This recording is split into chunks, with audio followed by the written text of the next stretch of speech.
there's a kind of agelessness to this clown figure. You can imagine the same person having once been a jester, then been a fool, then been evicted from that society and become a like vagabond for ages, come back, 2 centuries later and arrived in 19th century industrialized, bourgeois England, and been like, what the fuck, and he turns himself into this kind of relic or monument of a kind of golden age of jesterdom.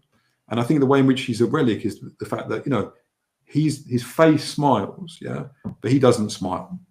There's this kind of like explicit and like sardonic contradiction between the makeup of the clown and the fact that he's never enjoying himself.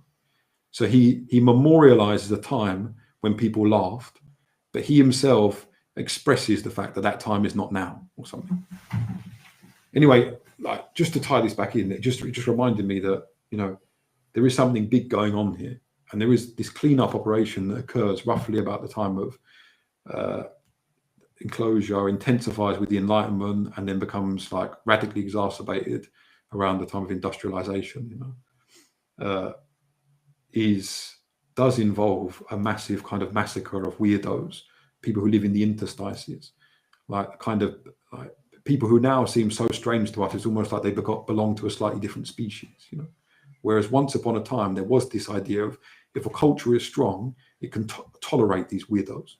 A culture is strong to the extent that it can tolerate the oddball, the weirdo, the kind of someone who doesn't fit in, the outsider, but on the inside.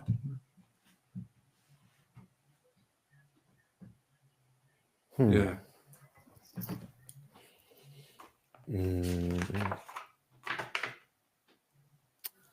I don't know if this really continues this thing. I mean, surely there is a way of going into it, but I was a bit intrigued, and this is more like a question, I think, to both of you. But like mid chapter, kind of, she goes into this thing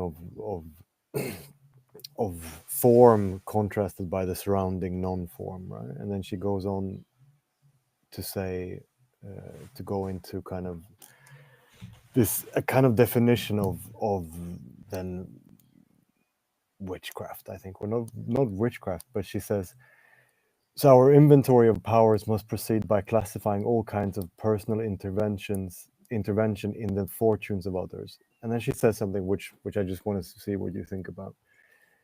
She writes, the spiritual power which human action can unleash can roughly be divided into 2 classes, internal and external. The first resides within the psyche of the agent, such as evil eye, witchcraft, gift of vision, or prophecy. The second are external symbols on which the agent must consciously work. Spells, blessings, curses, charms, and formulas and invocations. These powers require action by which spiritual power is discharged. And then she goes on to relate kind of internal, external with uncontrolled and controlled power, or the other way around. And there's just something in the way that she sets this up where I'm like, I'm curious to what you think, Luke, but and Patrick, you as well, of course. But is this like anthropologically legit? It does seem that, of course, it as a general thesis, sure, but like, are there not like many instances where you wouldn't make this kind of strict distinction that she's attempting to do? Well, I mean, I think so. It kind of links to something that I was going to talk about a little bit, which links to what Patrick was talking about in terms of the clown, the jester, the fool, and my kind of sense of that are in similar moments of social turmoil and crisis, we have the same the kind of same eruption of social disorder that's the reaction to which is this need to classify, to separate. I mean, you could almost see the whole of COVID, was about classifying people, so certain people as like safe, as clean, demarcating the access or restricting access to certain spaces for certain amounts of time. But it's funny that and I think it speaks to just the kind of flatness and bankruptcy of the final kind of turn. You know, what seems to be like approaching the final turn of neoliberalism through its almost kind of absolute generalization. And what's interesting about that generalization is that it does take a kind of interior and an exterior form. And so would enclosure, for example, which is when witchcraft, burst up, or the accusation of witchcraft and the burning of witches was just a huge social practice. And so it was actually Foucault who brought about this kind of revolution in understanding. So before Foucault, neoliberalism was thought to be a kind of economic ideology. It was thought to be one in which you had this notion of the divinity of the price mechanism, of that which cannot be sold, does not have any value, that something's value is determined by price. Price then becomes this kind of regime of truth that's less corrupt or susceptible to like fascism or takeover by special interest, or anyway that would be the kind of like neoliberal account of itself. Now the exterior changes are kind of like institutional, infrastructural. So you have like new economic institutions, new economic arrangements. You have the reduction of welfare, the reduction of the state, but then very much concomitantly there is a new kind of like selfhood and subjectivity that emerges in and with neoliberalism that kind of embodies its values or extols particular virtues. And what's interesting about the at the beginning of neoliberalism in the 80s, I mean, there were loads of incredible shows that were very critical of kind of like Thatcherite, sort of Reaganite economics and the kind of social transformations that they engendered. And I'm thinking of two in particular. So one's Red Dwarf, and it's this story about a guy who he was on like a deep mining ship, somewhere in the cosmos, and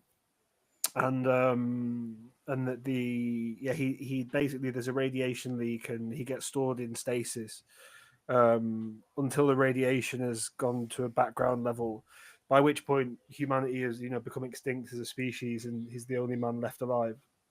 Anyway, the kind of all of the subjective attributes of neoliberalism, so it involves like a certain kind of deference. It's very kind of petty bourgeoisie. It's associated with a certain kind of, ironically, whilst it's supposed to be economically free and liberating, it's associated with like a social tightening and a tightness. And these things are all embodied in this kind of ridiculous figure called Rimmer, who's always trying to get promoted and is constantly failing his engineering exam. And the kind of anti-hero, the hero in the sense of anti-hero of the show is this guy called Lister, who's like, he's charming and he's loving and, he's a bit of a slob. He doesn't care about work. He's the lowest rank on the ship. And he's the guy who's to be loved, and Rimmer is the one who's kind of to be hated. And it's a really brilliant show. And I think if you compare that to the closest things we have now, which are like the Daily Show, or the forms of parody that exist in our culture are much more kind of flippant and irreverent. Like the kind you see in meme culture, when there is like a political point to them, or they're irreverent. They're irreverent as such. They attach to no politics. They exist for a pure kind of amusement. The other show I was thinking of was Spitting Image, where they have these like grotesque, caricatured, they're like heads, puppets of politicians. And the whole, I mean, the idea of like Punch and Judy, which was always like a kind of parodic or exaggerated or caricatured, farcical representation of politics. It's entered into political discourse as like Punch and Judy politics, so it's one of these another one of these kinds of verbal kung fu, through which a political actor, usually in the media sphere, because that's usually why they say it, because it's like a tagline that the media like, and they'll accuse another politician of playing Punch and Judy politics, like a kind of politics that lacks finesse, or that's combative. But I think the internal is interesting, and in a way that kind of cuts through all those things, because it occurs at a massive point of social turmoil, which is neoliberalism. And neoliberalism wasn't just it wasn't just both a kind of revolution in institutions and economic and market relationships. It was also a kind of revolution of the self, the soul. It was funny. He talked about this interstitial language, and this like muddying of language that's characteristic in Shakespeare of the witch. Well, what did Mandelson say of neoliberalism and vastly growing inequality? And he said greed is good. So this kind of a radical collapse of two previously completely antimonal categories, like all of a sudden brought together in what is really a kind of paradoxical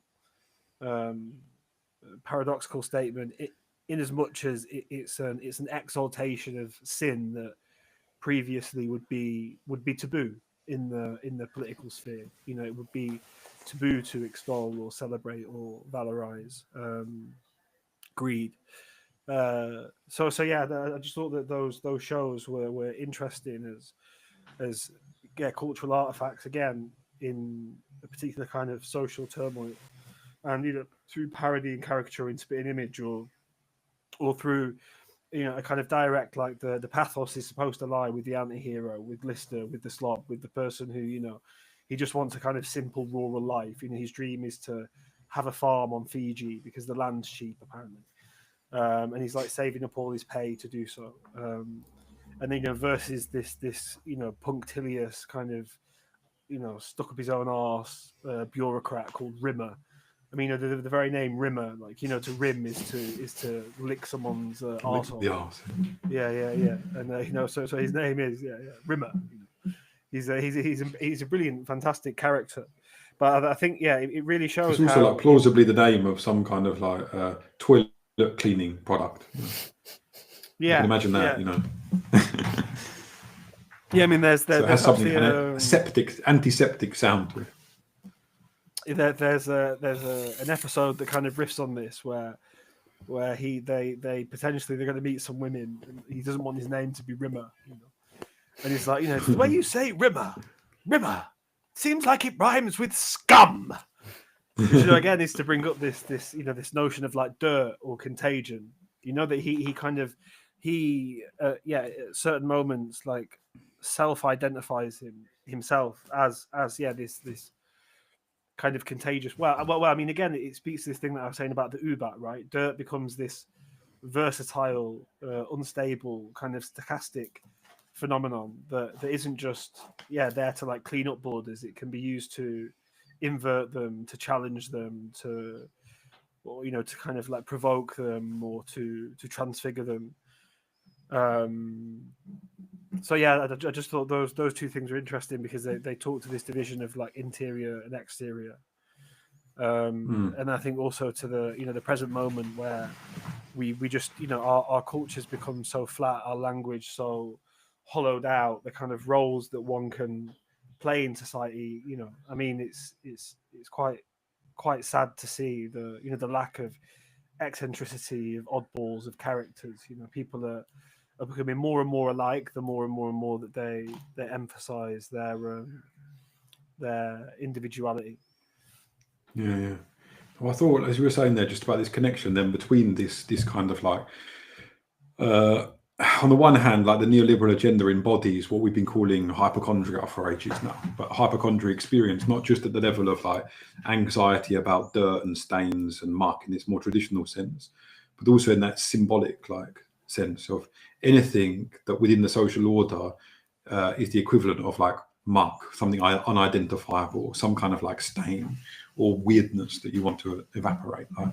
It's a bit like that kind of like lovely adolescent word, something being icky, you know, or the way in which like adolescent girls sometimes use the word perv to ward. Like, it's very, very weird. Like, you know, to ward off. Often it's towards someone they in some way are intrigued by sexually, erotically, right? But they want to ward off both their own like sexual fascination, and at the same time, like the guy who's kind of like inducing this strange like turbulence within them. Anyway, also back to this idea of the witch and the jester or clown as are like archetypes of the outsider or the person who's in some way a social stain. And I just thought as well, the jester is in this very weird position. So the jester is often called like a dog or a mongrel or a spaniel or stuff. And the dog in like Elizabethan England is like another word for a kind of like someone who's low, base, like a sort of like, you know, it's like the least prepossessing and attractive species. The dog is the thing that you kick, you know, the dog is the thing that's kind of like sniveling and clingy and you know, follows your order, especially in the form of the mongrel, you know? And the word mongrel also relates the jester to the bastard. So the jester or the orphan. You know, if you think about who is the bastard, well, the bastard is precisely someone who's represents a kind of mixing of the wrong kinds of blood. You know, he's the child that's born out of wedlock. The father has sex with a prostitute or some passerby, anyone who took interest in him, and then the baby that's born is his bastard son. And I just thought there's the beginning of that chapter on powers of dangers says that although we see disorder as like a threat, as something that could devastate the social order, nonetheless, we also acknowledge it as having a certain kind of fertility, a certain kind of another more uncanny power. And if you look at this idea of you just rack up these examples of the kind of the weirdo or the oddball that we're talking about, and each of them has this kind of uncanny power. The jester, although he's a dog, although he's scum, although he's not an aristocrat, although he used to be a swineherd, nonetheless has a privileged intimacy with the king. And often the friendships could be extremely close, such that the king would be like wailing over the death of his jester. And you know, or would experience a kind of ecstatic jubilation when he realized that he didn't have to kill him. Like, you know, I remember this one story of a jester annoying a king, and he was getting set up for execution. And the king, in a moment of leniency, came over to him and he said, "All right, you know, we've been friends for a long time, so I can't, I have to kill you now. You know, otherwise I'll look like a complete idiot, you know, and I'll be laughed at and scorned, and I'll lose my dignity. But I will let you choose the manner of your death." And the jester turns to him and said, Your Highness, I'd like to die of old age." And, you know, and this kind of produced an outburst of joy in the king. And he was allowed then, because of that moment of humor that kind of like cut into the order of things, that cut into protocol, to let him off, you know. And you know, so anyway, so this is just like the social bond between them. But there's actually something deeper here.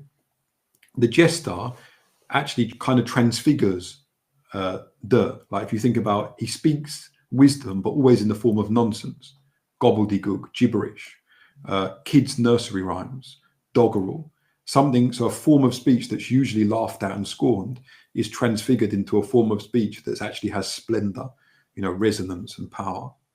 Secondly, I was just thinking about what does the jester's uniform signify? Well, again, it seems to be, well, two things. One is it's like sort of putrefaction, you know, the iridescence of decay, and also but transformed into a kind of specialized costume. So you know, think about decay, the way in which things turn like multicolor when they decay, or they go into strange, they kind of like adapt into strange forms, right? Also, I don't want to say too much, but there's a sense in which that he's almost, how should I put it, the tropical colorfulness of the jester's outfit, a bit like the witch's you know, the fact that the witch lives in the woods, the fact that the witch experiments with herbs, brings the jester closer to nature as well. And this I think brings us back to Mary Douglas, because when she's talking about transitional rites in some primitive cultures, she says that there is often this moment in, for example, rituals of initiation, where a young man will be sent off into the wild, into the jungle or into the wilderness, and in that moment there, he exists outside the law in two senses. On the one hand, he's not protected by the law. On the other hand, he's also permitted all kinds of like licentiousness, debauchery, decadence, criminality. He can thieve, he can rape, you know, he can engage in bestiality.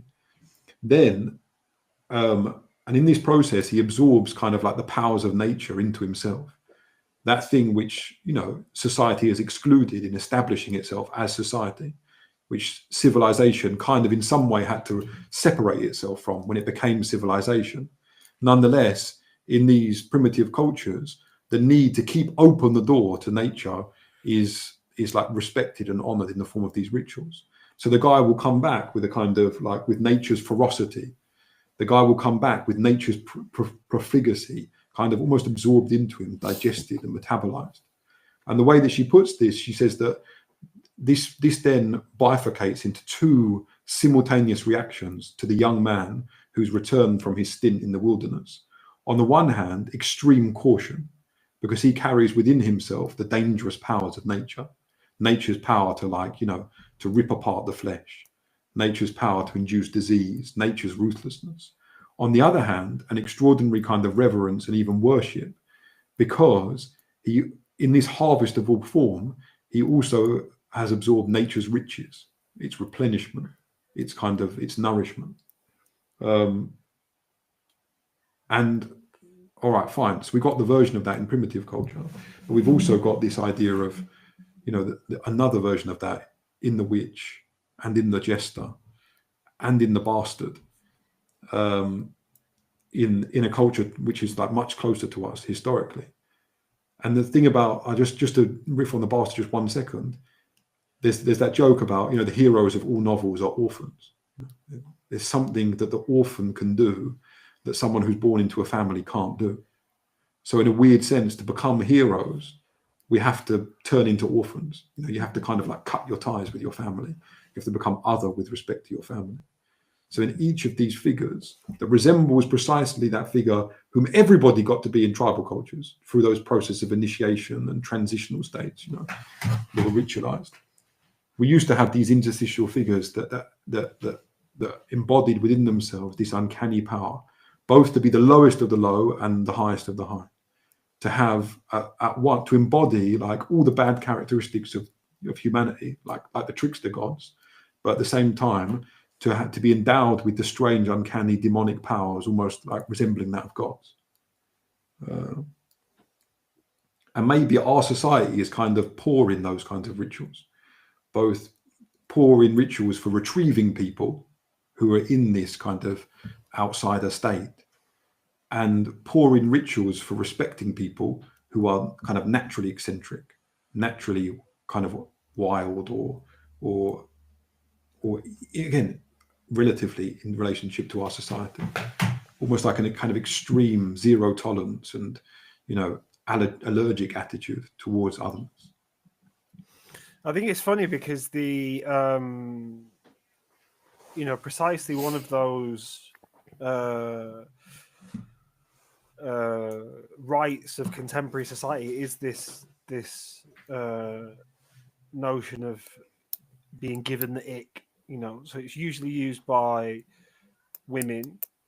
It's usually used in the context of I don't know, like problematizing certain kinds of behavior in a relationship that are deemed to be, you know, like unsexy, lacking masculinity.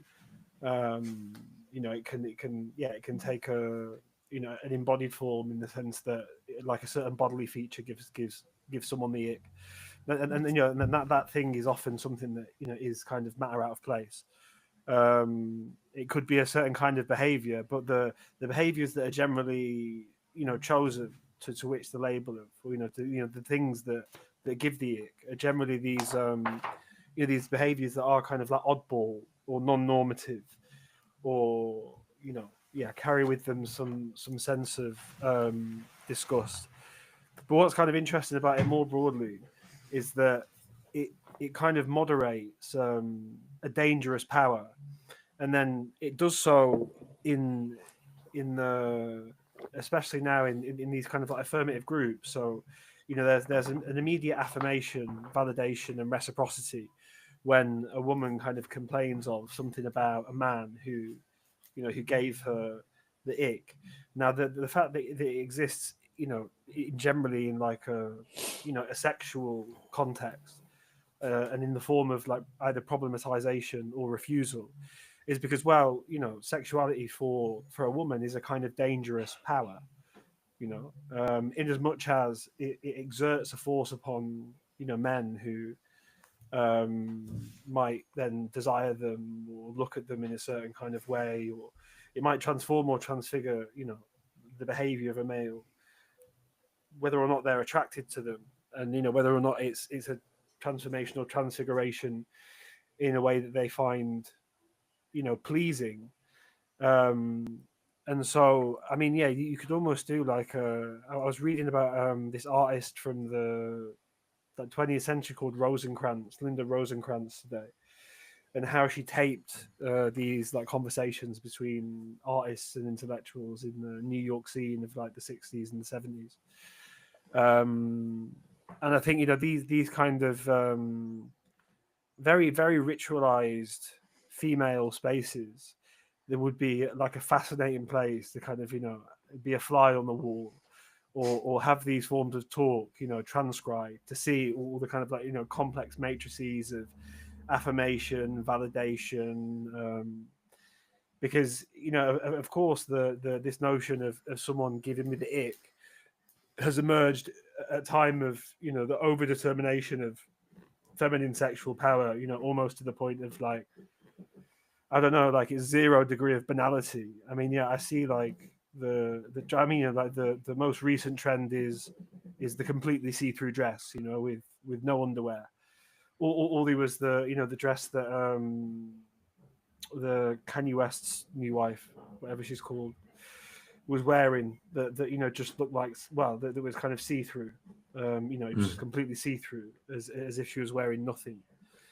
And so so it's interesting that, again, that there's this kind of like dangerous power that in a certain sense is being enhanced, is being exploited, is being expressed more freely. But that is not at the level of kind of like general economy or general energy.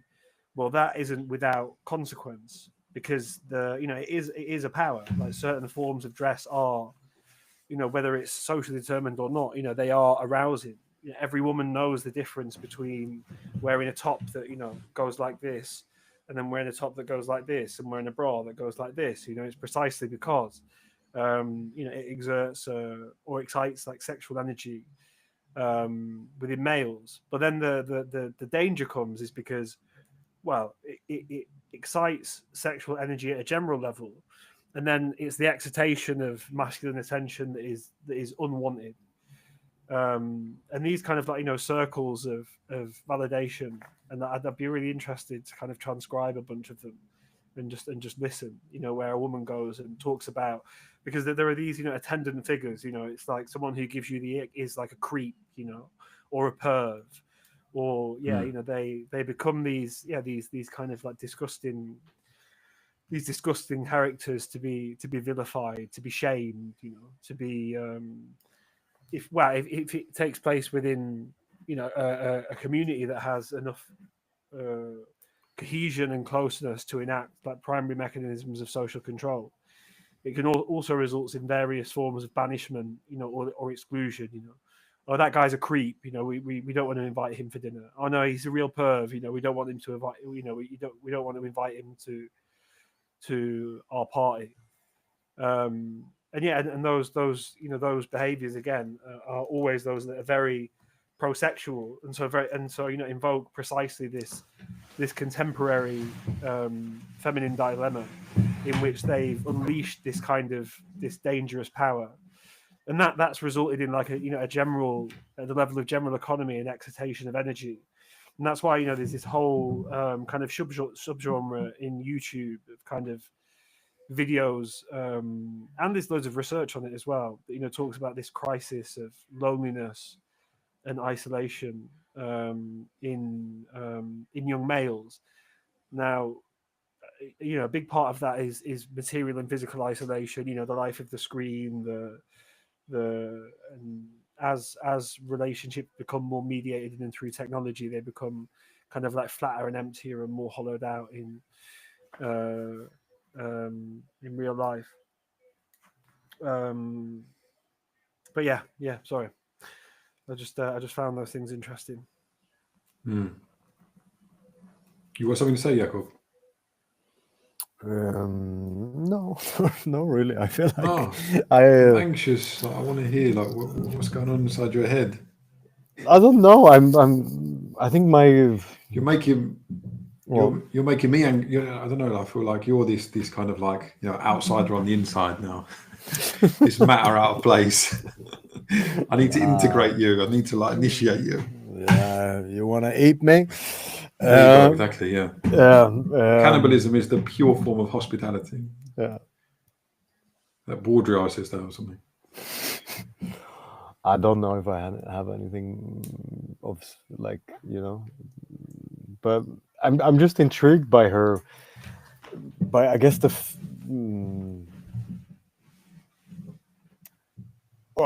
is super vague, but something that I think is interesting is that she, throughout the text, she does operate with the opposites, right, or with these kind of binaries, right, and that makes sense in the sense that she's trying to prove that culturally we're doing this.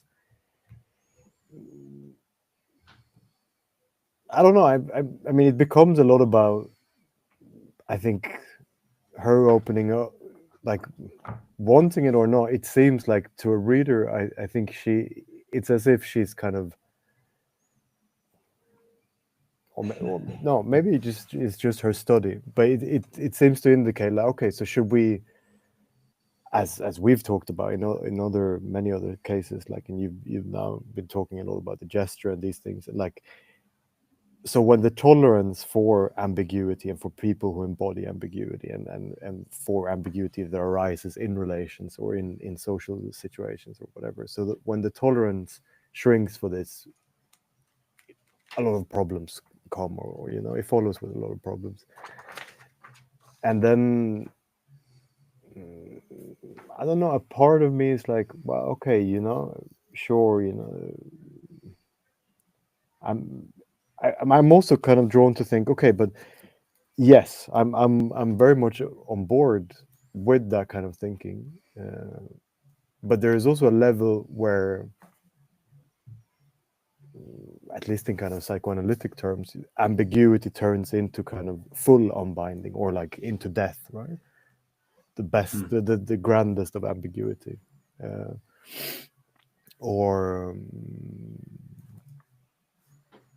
I'm not sure. I don't know what you're thinking about it, but I'm more kind of just reacting a bit to the way that Mary Douglas writes and the way that she sort of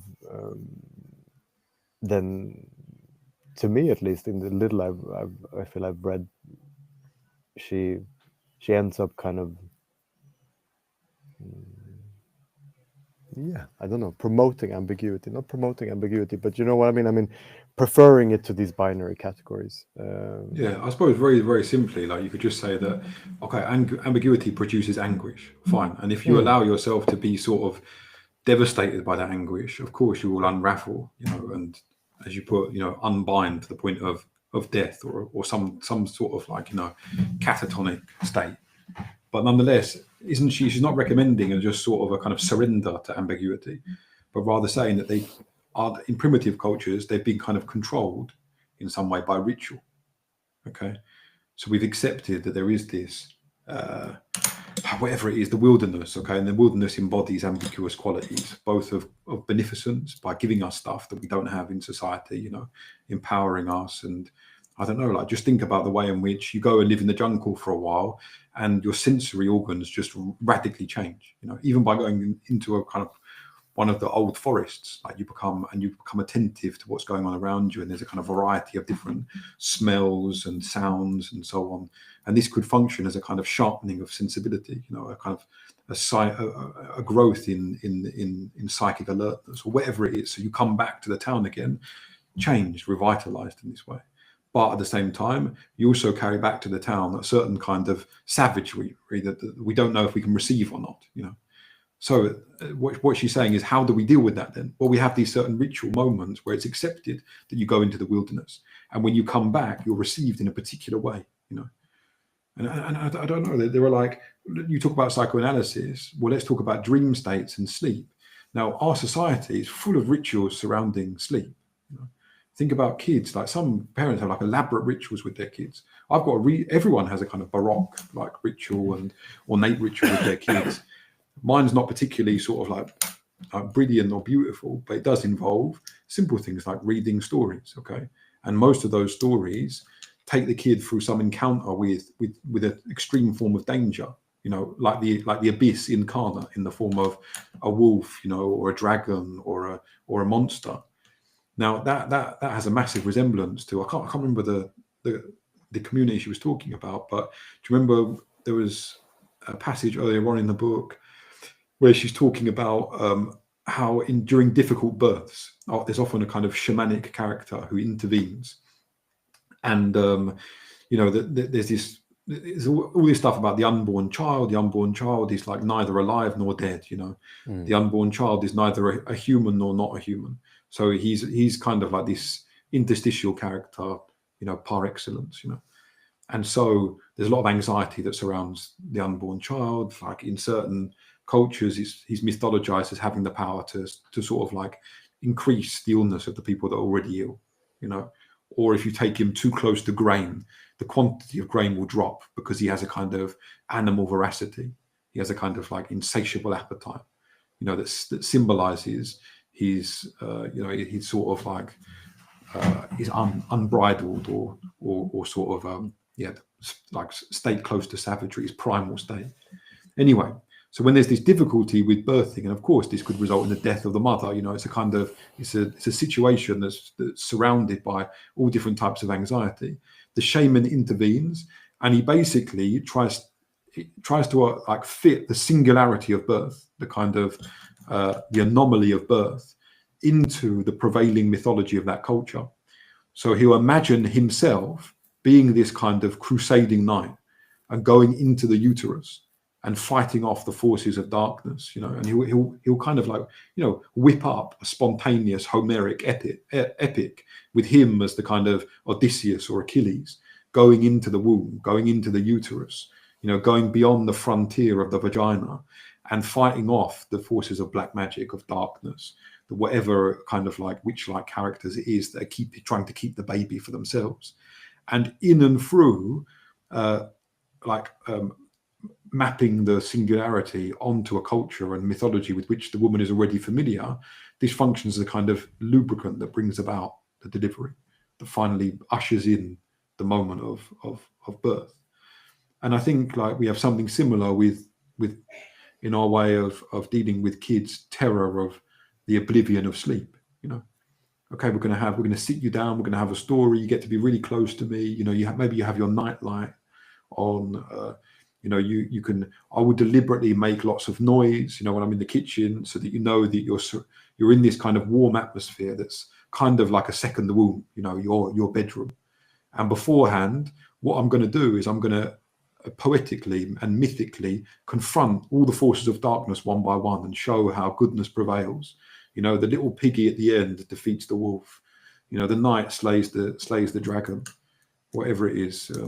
William Tell finds out a way of beating the sort of like the corrupt junta or aristocrat that tries to have him kill his son, blah blah blah. And so that eases the child, soothes their psyche, kind of makes them more relaxed at this pivotal transitional moment. So, Michel, what was your question again? Did I answer?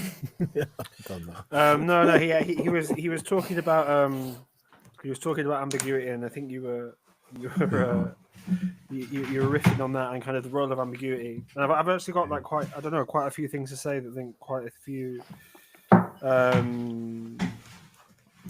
different things. So firstly is that I think this notion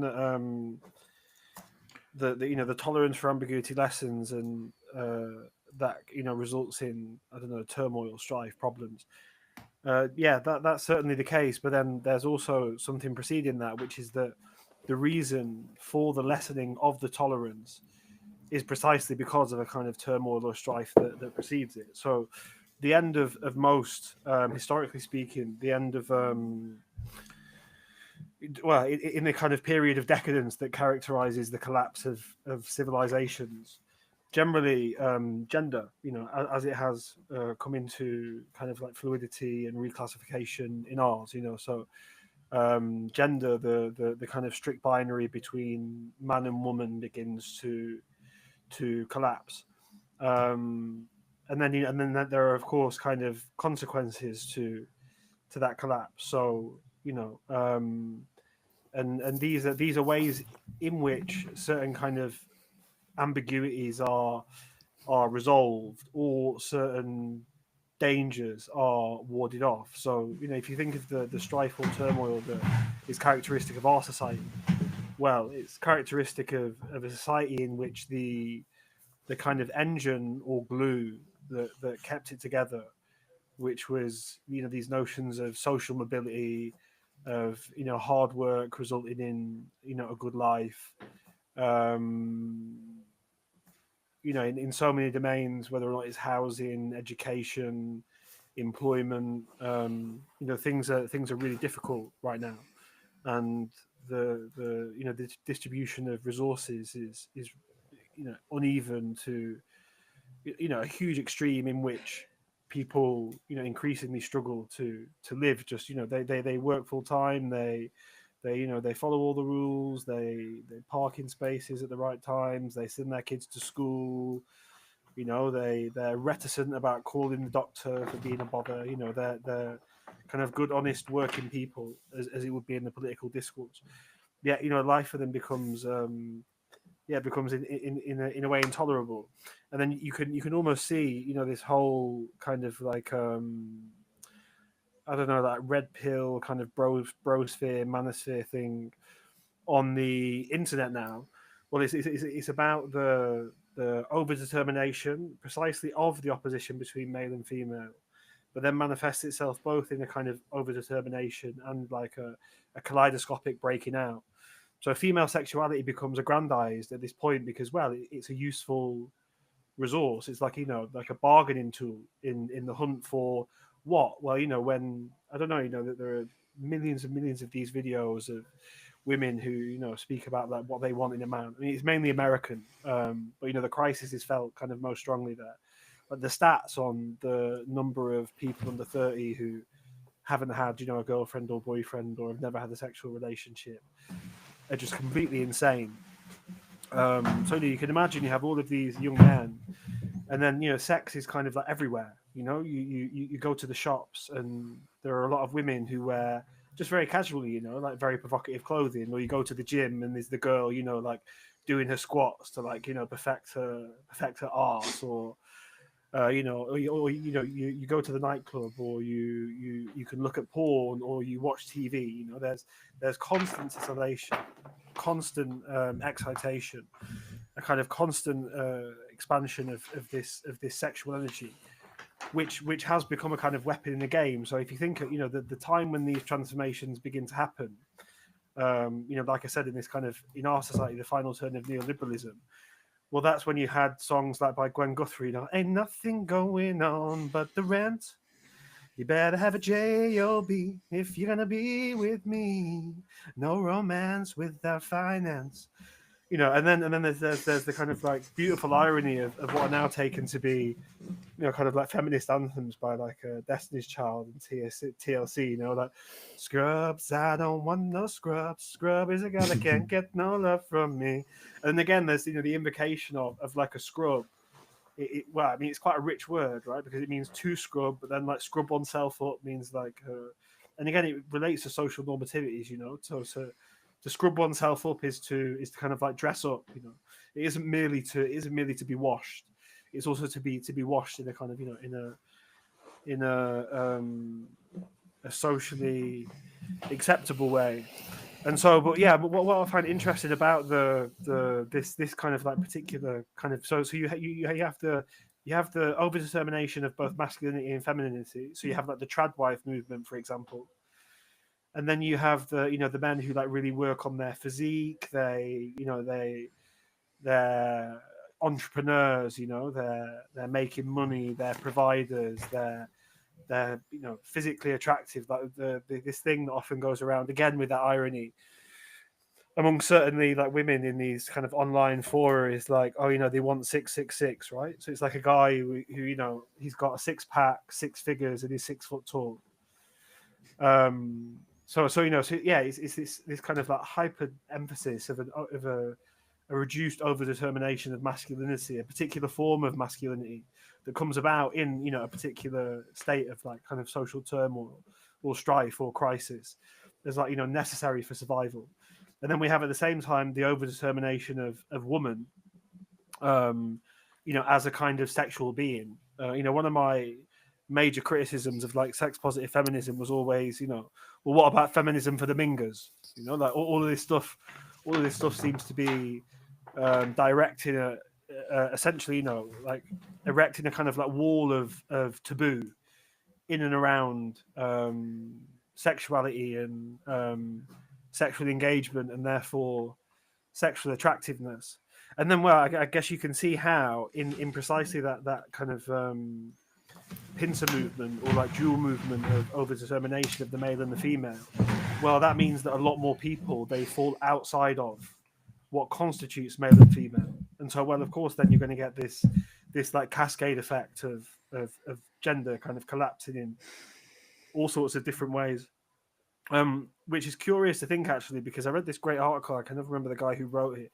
He wrote about like how homosexuality was like a fundamentally middle class creation of like the mid 20th century, and how before it was a thing kind of to be gay, as to be exclusively attracted to males, or to be born gay, which was like a kind of later discursive turn it took in asserting itself.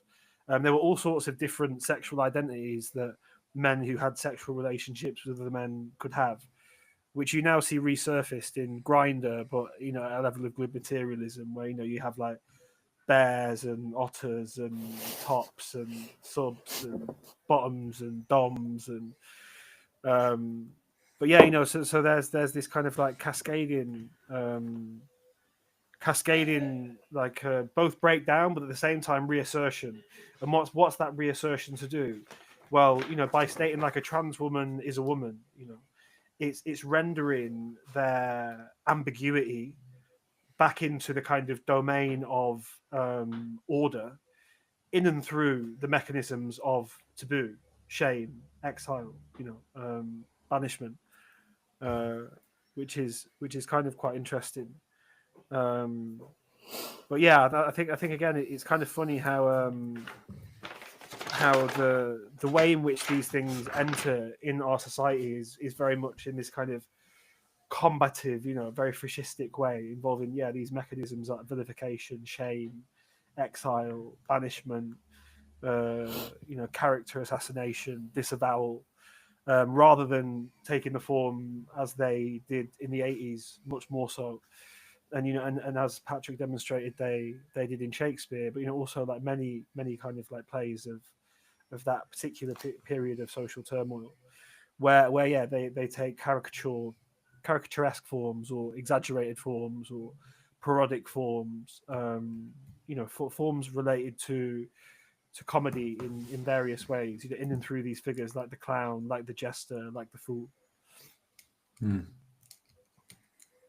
Yeah, I was thinking actually as well, like this in relation to what you were saying earlier, Luke, about the ick, getting the ick, and also now like in relation to slut walk, for example, there is some like, okay, so in some weird way, to say that someone evoked the ick in you is to name him as the kind of the witch, if you like, the person who's cursed, the person who like makes people uneasy, that has that kind of like uncanny power. Yet nonetheless, the definition that you were bringing up earlier, Jacob, of witchcraft as being something internal and involuntary, in like Mary Douglas's sense. Well, like this implies that it's something that how should I put it? So it's not used by people who are in legitimate roles of power. You know, that it's not used by people who are like, let's say, a member of the elders or something. It can be used by anyone, and it's often not used as part of a deliberate strategy either. And so I think, so I think that there's an ambiguity as to who exactly is the witch or the weirdo or the person that's producing or embodying unrest in that scenario. Is it the people who are saying they've got the ick? Is it that thing? Is that the kind of like spell in that moment in time? Is that the witch talk, you know? Or is it the people who are and I think, like, you know, the people who are actually being said that they are the ones that give me the ick. You know, who's the witch? Who's in the interstitial position here? And actually, I think in our society, in this weird way, and this links to what Luke was saying about neoliberalism, is that because we have really no collective rituals now, we have nothing that sort of establishes a common culture, you know, or that establishes, let's say, a common life, that we're sort of all in interstitial positions. We're sort of like, we're born into interstitial positions, so that each of us at any moment in time, and perhaps kind of always, is kind of like collapse into being this kind of demonic character. Now, I don't know what to do with that for now, but like, you know, I'll just say that, float that there, because I really don't know how to flesh it out or to give it more substance. But that's super interesting. It's just I just thought of it, so I can't do anything with it, you know. And then we've got this other idea of like, okay, like one of the big problems with the slut walk is that it's almost like it's a complete denial of one's own publicity. Okay, and I mean that publicity, not in the sense of like advertising or marketing, but in the sense that I'm visible. You know, I exist amongst other people, and therefore I'm not completely in control of like the interpretations or meanings of my own actions. I remember having this thought the other day when there was this girl walking down the street, yeah, and she was wearing like this kind of the shortest skirt imaginable, properly made up at about like 8:30 in the morning, with like, you know, the swish of all the kind of like gestures, accessories, and theatrics of like erotic power, like the swish of the handbag, the sunglasses, and almost like a deliberate kind of like, you know, bitch look, you know, and this kind of like. And then she was walking in the manner of like someone who walks down a catwalk, past a couple of guys who were just like, you know, it's the most like cliched scenario, but past a couple of like builders who all stopped what they were doing and just kind of like watched her. Now, her reaction to this was to kind of like quicken her walk, but also to theatricalize her disgust and kind of like snarl and scowl at them as she was walking past. Yeah. Now, there is like, obviously no one thinks that someone, you know, deserves to be, well, people do think that, but I don't. And I don't think it's like reasonable to think that women, like, you know, should be sort of like punished for dressing up like sluts, you know, punished in the form of like rape or something. Yeah. No, like that's a complete madness and like, and wildness, like that kind of belief. Nonetheless, if someone goes to a party and you're there, yeah, and she's wearing like a really short skirt and kind of like flirting with you, and tantalizing you with her like obvious beauty and physical charm, and has absolutely no intention of like any kind of physical intimacy with you, then what she's doing is she cannot be like celebrated, you know. And that's one of the things that slutwalk does, kind of celebrates that moment there in some way. It doesn't just like vindicate or exonerate it or say that it's kind of like doesn't deserve the extreme like retaliation of rape, but celebrates it. Now, but fundamentally that brings a curse into the whole party. It brings a kind of like frustration, rage into the world. And although it doesn't deserve like whatever, like these kind of like wild forms of like revenge and retaliation, it you know, to like this part of the slut walk was we can dress however we want to dress. Okay, I decide what I wear, you know, and also by implication, and this is where I think it's just nonsense, I also decide the meaning of what I wear. Okay, I also have like a complete control over the symbolism of what I wear. Whereas no one has that. It's in like the nature of meaning and in the nature of symbolism to escape the individual, to belong to the community. No one can like be like a Humpty Dumpty and legislate to language and say, no, my words have this very particular idiosyncratic meaning, you know. So you have to understand me in this way. And in fact, I'll give you definitions of all of my words, you know. When I say crazy, it means pleasant, you know, this kind of stuff. And like, even if that could be imagined, I would always think, no, it's just because you find crazy things pleasant, you know, if that has any meaning whatsoever. So in a sense, the word crazy is still communal. You know, it's still shared, it's still in common. So when I wear something, I cannot wear it for myself. I always wear it for everybody, for whoever I happen to meet. Now, it seems to me that what my explanation for this is that what the slut walk really want to do is kind of curate their own audience to establish a particular audience. So therefore, to establish a kind of personalized social milieu before whom they get to perform. And maybe one of the ways in which this happens, not at the level of like slut walk, but at the level of everyday, like female sexual exhibitionism, is that is through the icky, through the ick, through the people that are creeps, through the people that are pervs, the people that are disgusting. They're the people that don't have a right to look at me. Okay. They're the people that in and through their look, they reveal a truth. They reveal a truth about the fact that I am to be, in this current clothing, I'm to be ogled. I'm to be drooled over. You know, I'm here to produce a kind of frisson in the man. Yet nonetheless, I don't want to produce it for that man. So I need him to be excluded in order for this performance to be kind of like circumscribed within a particular social domain.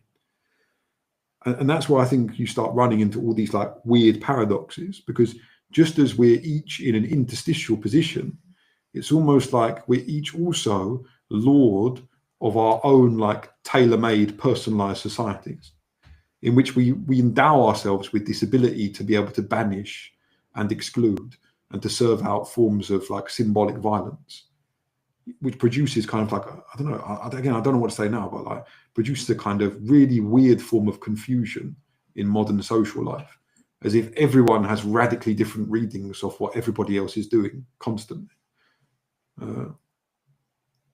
And maybe that abundance of meaning on the flip side has like this thing, as one of its consequences, this thing that Luke keeps talking about, flatness and banality. Because if we talk too much, we give away the fact that we're so radically different from everybody else, and therefore risk incurring banishment, you know, and other people's refusal. Whereas if we keep our conversations down to a banal, a minimum, a kind of like 0 degree of conversation, then at least we don't have to incur that you know, symbolic rejection.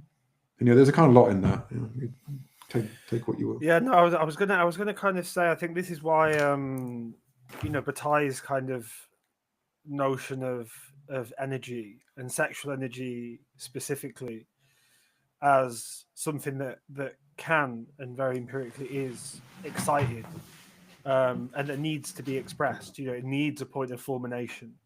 You can't have this level at the level of general economy. You can't have this kind of you know, worldwide excitation of sexual energy without having, you know, some kind of release valve, without having somewhere to expel this energy, or to kind of decompress it, or to exhaust it.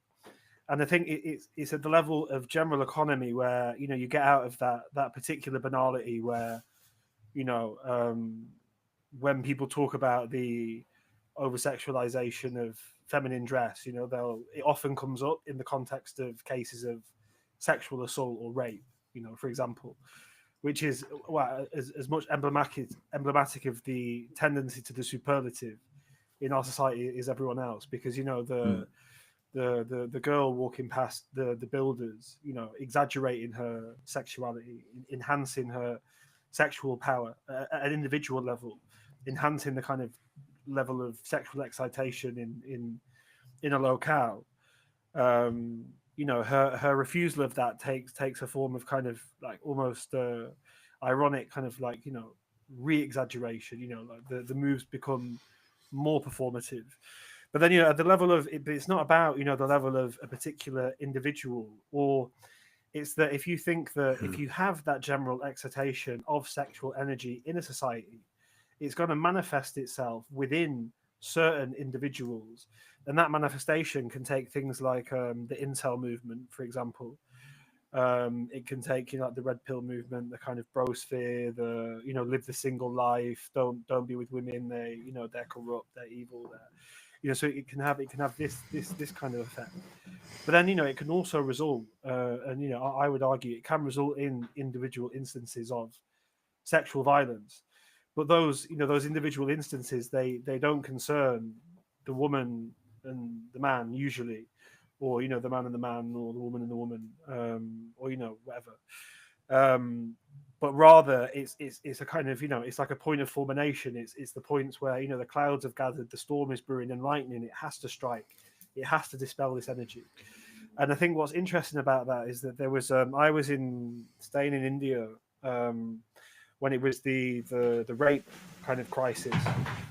And what was interesting about that moment of India is while I find the slut walk to be kind of just quite a kind of stupid and unconscious like kind of what Patrick was saying, this thing in which we celebrate this thing that's supposed to be hidden or shameful, but again, it's like, what about feminism for the bingers? Well, I mean, they had an answer to that later, which came in like body positive feminism, which was a way of kind of like suturing that wound or problem or paradox. But in India, there was this huge crisis of rape, and I actually kind of because of the way that to dress in that way in India is like very much it's a political act. It's an intervention into the public sphere. And, of course, it's an intervention which is trying to free and liberate sex and sexuality and woman from, the old strictures of caste, tradition, religion, because like Patrick said, right, necessarily these displays are both public and they're a form of abundance, like a kind of richness in meaning. And I tried actually to organize a protest at the time where we were just going to walk through Delhi with loads of women and just chant like "Leave me alone." But yeah, it was quite kind of dangerous in a way. Like there were all sorts of risks involved. I didn't end up pulling it off.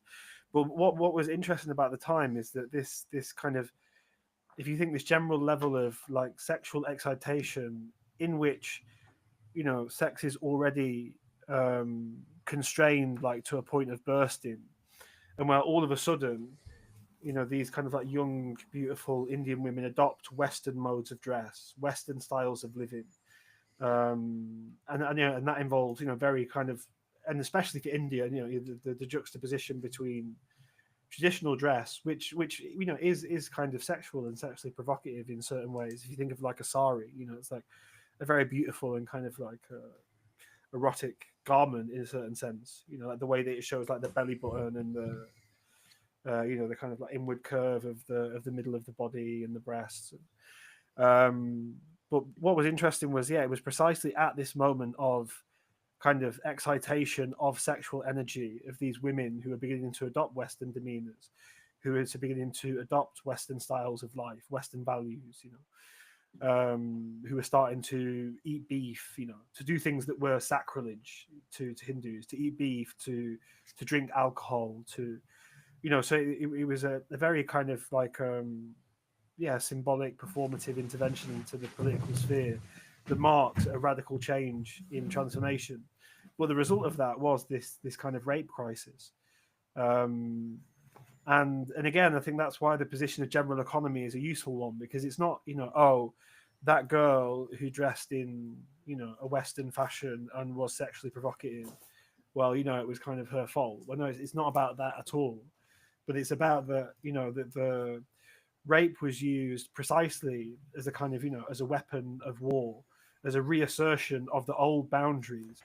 And then precisely in and through, what is the kind of the semantic field that surrounds rape? Well, like it's, defilement, impurity, women who are raped, often feel kind of dirty, You know, like they might take on certain behaviors of like, you know, kind of cleaning themselves, scrubbing themselves. One of the things that rape crisis centers often advise women to do when they go home is like to organize their sock drawer, you know, to like reassert a certain sense of order and control onto external reality that has been quite radically violated. But yeah, I just thought it was interesting that that this huge kind of rise in the incidence of rape in India, and it had these two dimensions, because it was one, there was, you know, a general excitation of sexual energy in and through this abundance of sexual meaning that was being symbolically displayed, but its symbolic prestation was at the same time a new way of life, an abandonment of the old customs and traditions. And so the reaction to that was very violent and was very forceful. And I think it took, you know, I mean, some of the stories of I mean, well, just the huge increase in the incidence of rape is bad enough, but, you know, some of the stories of the gang rape of I mean, often as well, it's of Muslim women by kind of traditional Hindu men, and there's all sorts of kind of, you know, disgraceful stories of you know, like police complicity and you know, all sorts of things. But yeah, so the point being is that there is then also a kind of correlation in the, you know, the so, you know, there would be rape, and then also, you know, women would be kind of raped and murdered and, you know, left in wells and stuff. And so yeah, so there's all of these things in play, you know, kind of on the board at the same time. So, you know, you have a particular like change in social conditions which brings in, you know, kind of ambiguity and uncertainty, and renders roles, relationships, lives, you know, everyday life kind of problematic, different, interstitial, ambiguous. Then there's the, you know, assertion of like a new kind of society against the old. But then that's like doubled, or, you know, that is to the power of, it's intensified by at the same time that there's the assertion of this new form of society against the old that creates these ambiguities, and that manifests itself in a kind of provocative abundance. It also leads to an excitation of sexual energy. And so the fulmination, you know, the kind of outburst of violence is twofold. One, you know, because you have a whole load of young Indian men who, well, they're just not getting laid anymore, because, you know, the new kind of you know, the way in which you would be the systems of sex, kind of socio-sexual regulation of the past had kind of gone away. You know, that now you could choose who you got married to, and often it might be reasons for like economic security or economic advancement. It won't be on the basis of your caste or your class, or, you know, it won't be on a kind of like religious or traditional grounds. So yeah, so there's a whole kind of new form of sexual regulation, or like a moderation of sexual practices coming in, where the sexual attraction of these females is going to be, again, kind of hyper condensed upon these particular men who have, you know, the kind of, you know, the 6-figure income, the six-pack, and, you know, being 6 foot tall, i.e. they embody these figures of overdetermined masculinity. Well, what does that mean? Because, you know, those men are kind of few. It means that you have like a lot of really horny guys. You know, you have a lot of guys who, and then this energy that builds up, you know, it becomes, it festers. You know, it becomes a kind of rancor, a resentment. You know, and this anger kind of grows. You can imagine in amongst these groups of men who, you know, say, oh, you know, the women now, they're all whores, they're disgusting, they're filthy, they're dirty. But then, you know, of course, the moment of release, of fulmination, has to occur. And so in this, you know, kind of hyper complex and you know, huge and massive context of India, that kind of unleashes itself in this really virulent and violent form, which is, yeah, I mean, rape, murder, but then, you know, also the injunction of, or the kind of raising of, you know, all sorts of taboos around like fraternizing with Westerners. I mean, I had an Indian girlfriend at the time, and generally, like walking around the street with her, it was like there was fucking tension on the street, you know, of like a young kind of pretty. She was studying English literature at the University of Delhi. kind of like beautiful Indian girl with like an English male, which also kind of brings up this whole kind of colonial thing too. They're taking our women. But in that moment, it's very symbolic of the loss of this woman to this particular lifestyle, and at the same time, she's dressed in a way that is traditionally considered to be taboo, but in big centers like Delhi, is slowly becoming accepted. And then there was a time when we were in a bar in Delhi, and we almost got lynched. Like it was crazy. She was talking to her sister on the phone, like about our relationship, and she spoke like a particular language of India that is, India has like over 120 languages, so she was pretty sure that the people around her, they wouldn't be from her region, they wouldn't speak her language, they wouldn't understand her. And then the kind of proprietor of the restaurant came over and started like screaming at us, really angry and remonstrating us. And she was like, "No, we have to go. We have to go. We have to leave." And I was like, "Oh, why? Like, what's going on?" He was like, "No, she could hear what I was saying to my sister on the phone. Like, we have to leave. People are going to come. They might kill us. We have to go." And so we had to kind of like skirt out of this restaurant and then like take kind of like a route through the back streets of Delhi and then like hop into a car, because the guy was like on the phone trying to assemble some kind of mob to come and to I don't know, like beat us up, rape her, kill us. I mean, but it was right in the midst of the moment of that crisis. But anyway, I thought that was interesting because it invokes this notion of taboo and in all sorts of different ways, and it's like attendant mechanisms of like shame, exile, banishment, denigration of character, and I think it puts it into like a broader context, a level of general energy and general economy that avoids the verbal kung fu of well, I can wear what I want, and and kind of it resituates it away from the individual and just says, well, you cannot have a massive increase in energy within a closed system without having without that system either just exploding or without having some kind of release valve where because otherwise the energy within the closed system just becomes fit to burst and explode, and that explosion can take either individual or collective forms of extreme violence like rape, murder even. I'm wondering, like, well, I mean, we I think we should finish in a bit, but just as a response to you, Luke, like, I mean, how do we separate this? Because I mean, I agree, but when I think both of you at some point speak, I'm like, fuck, you need to get laid. Also, that's one thing, but another is like. Well, see, that's because you're the man getting laid. Yeah, exactly. you're the man getting laid, and you're speaking to these two monks, eunuchs. But so it's easy for you to say, Wow. While the tap is the tap is running, and thou cup doth overflow. Celibacy was one of my strong genres, though. So I mean, don't go there.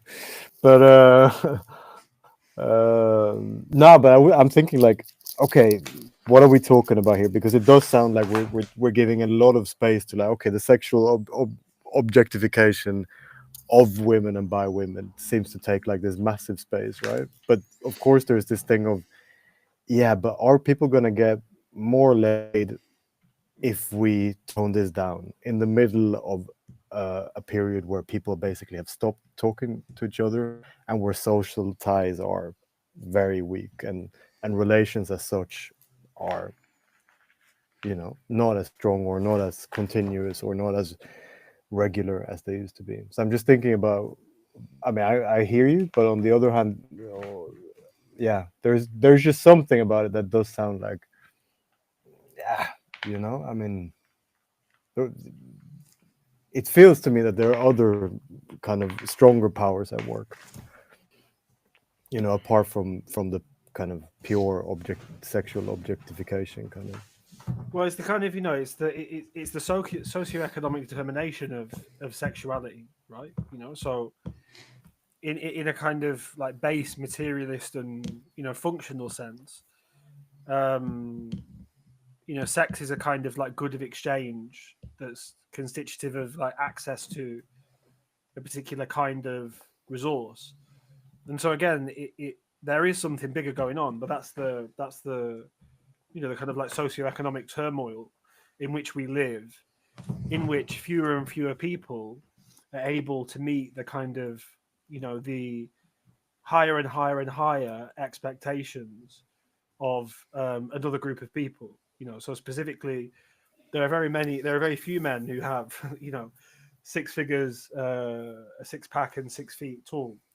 And it's a recurrent theme in the kind of in the manosphere. I'd be interested if there was actually some decent data and someone did the study of this. But yeah, there's this idea. It's called like the 80-20 rule, where you have like 80% of women who are chasing 20% of men. And certainly in a lot of more kind of rigorous journalistic work, documentaries and stuff that I've seen about Tinder, also knowing women who use Tinder, and so when you use Tinder as a guy, I mean, like, I'm not like a gorgeous guy, and but I'm like handsome enough, and like, I have a bit of charm, I have a bit of You have your I have a qualities. bit of I have a bit of I have a bit of at least something to kind of offer. But like, and I do kind of, well, when I used to use it, yeah, sure, I got matches and I met up with women, and I had like some relationships. It wasn't really about sex for me. It was more about I don't know, women, or just, well, people in general, but women who read, who are intellectually curious. Just like men, I guess. Men who read and who are intellectually curious are increasingly rare. And then when you combine that with again, like the overdetermination of beauty, kind of like beautiful women, sexy women who read and are intellectually curious, and much rarer than they were, say, in like, I don't know, when you have like Marilyn Monroe posing on the bed reading Ulysses by James Joyce, those days are kind of long gone. And the kind of the intellect or the writer, even as a figure or object of desire, has very much been replaced by money, by men who can provide, at least in the kind of Anglo, in the Anglo-Saxon world. But the point is, so yeah, that it is that there is something bigger going on, and it's massively going on, and it's one in which the kind of like demands of daily life have massively increased, in terms of being like a la mode, in terms of being in vogue. Like the costs of doing so have massively increased. To be cool, to be stylish, to go to the right parties, to eat the right kinds of food. I don't know what Tia's like, but I remember Maria, my ex-girlfriend, and most of my ex-girlfriends actually were kind of obsessed with like organic food, bio. It has to be bio. A man like that does jack up the food bill, like 3 or 4 times. So so that there is a huge thing going on, but it's one in which, in order to be in a contemporary moment, the stereotypically or generally kind of or archetypally desirable male, well, that's very, very costly and very difficult. It's very difficult to make an honest living now. Everyone has hustles. Everyone, even if they've got a main job, it's hustle culture kind of thing. But then at the same time, like it's for a woman to be sexually attractive is not for the majority of women difficult. To wear things that enhance their sexuality, to wear like makeup, to do their hair. If they so choose, for example. So in order for them to get access to the resources that they want, right, i.e., a certain style of life, the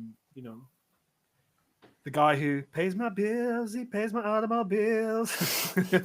No, but I hear you, but I'm just doubting, like, I'm doubting whether, to me, it does seem like I completely agree with you on level of social media, but I do doubt, like, because it does, of course, completely flood like the rest of life, but there is also, I think, really a high level where this kind of, I mean, almost in a sense, a symbolic order, but but the way in which social media ideals and everything like that goes along with that in terms of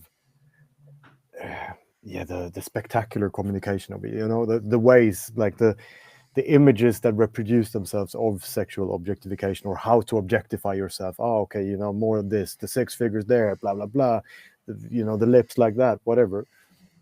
I mean, it does also feel like more and more often I feel it's as if, well, but then what happens when you test that outside of social media, right? So when you consume, when then there is relation to the outside, I'm wondering what goes on there, like how much is this, I don't know, like how much is this, if we decrease the amount of social media communication, what happens, like what is the norms of gender, and what is also just the kind of a life lived in as a spectacle, in a sense, right? Or through spectacle.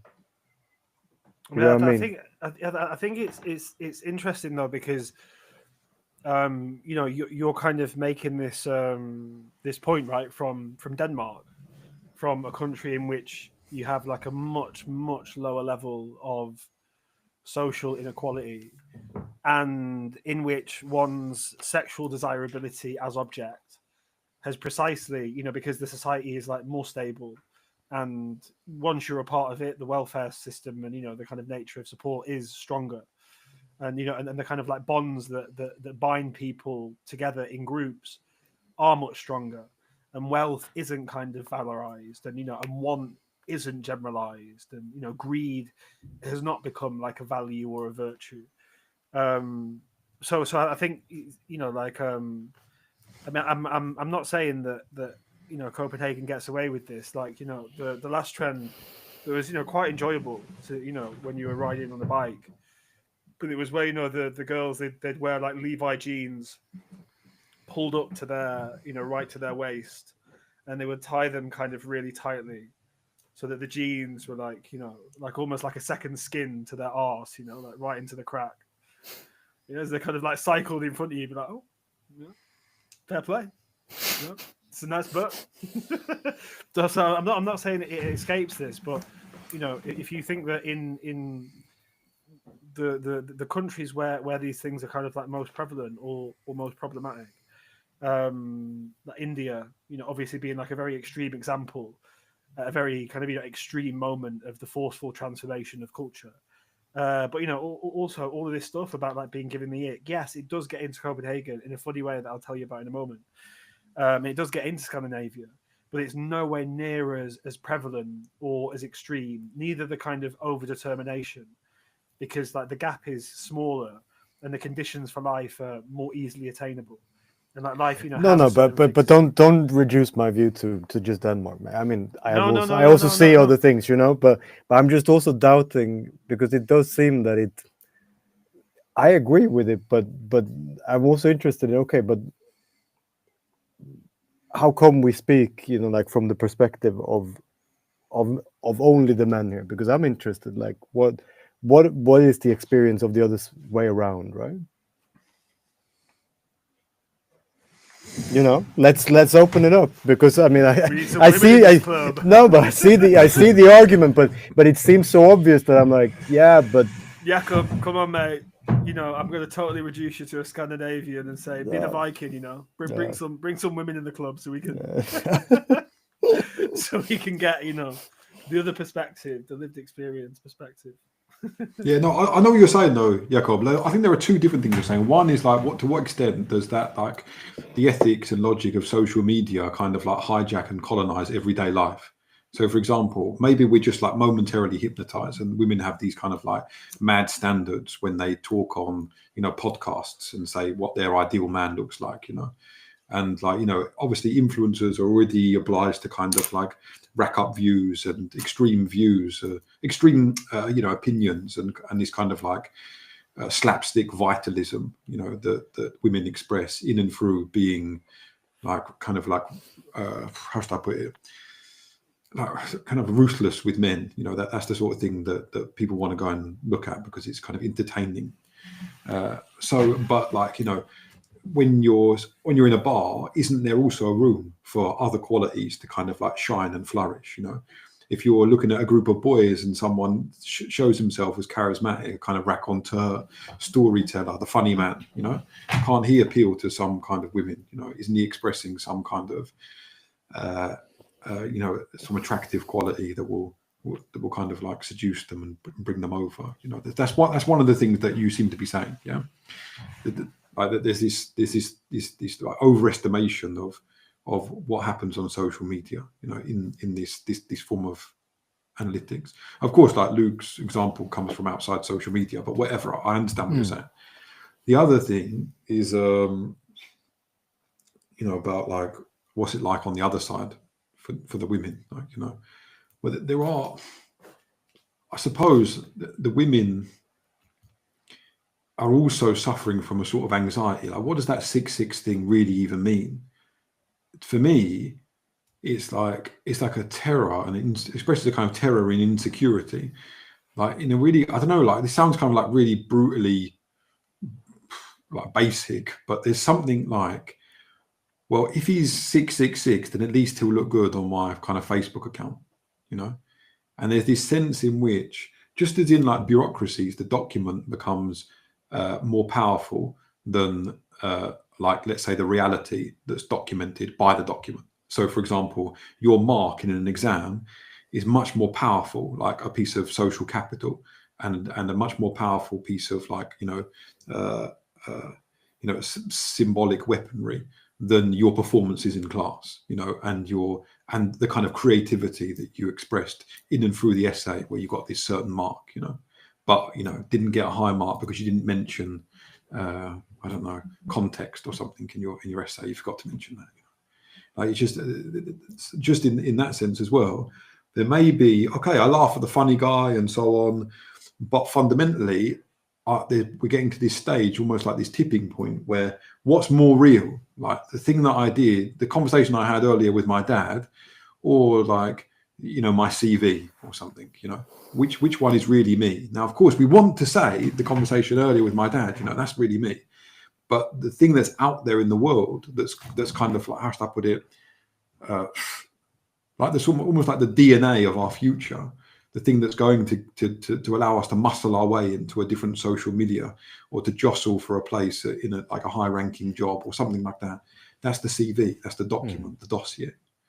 And so the equivalent of the CV in the world of like sociability is the profile page. You know, you could, this great power with you know, that you can acquire in and through having an exciting, sexy, you know, an appealing profile page.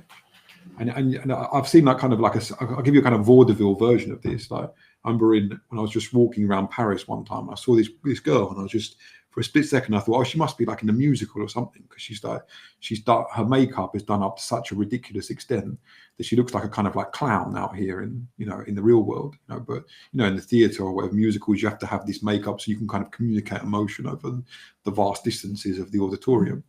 And then I suddenly saw that actually she'd propped up a camera about like 20 meters away. And so like, there's what struck me there, and she was obviously performing for like Instagram or Facebook or whatever. Now, this is kind of a banal example, but what struck me was the idea of the sacrifice of reality, the sacrifice of the everyday, the sacrifice of this moment in which, you know, she was in a park and she could have bumped into a stranger. She could have been chatted up by someone, you know, who was walking by. She could have been reading a book in some way to express her interest in philosophy or history of art or whatever it was, you know. But instead, reality had evaporated or turned into a kind of backdrop for a certain kind of snapshot moment.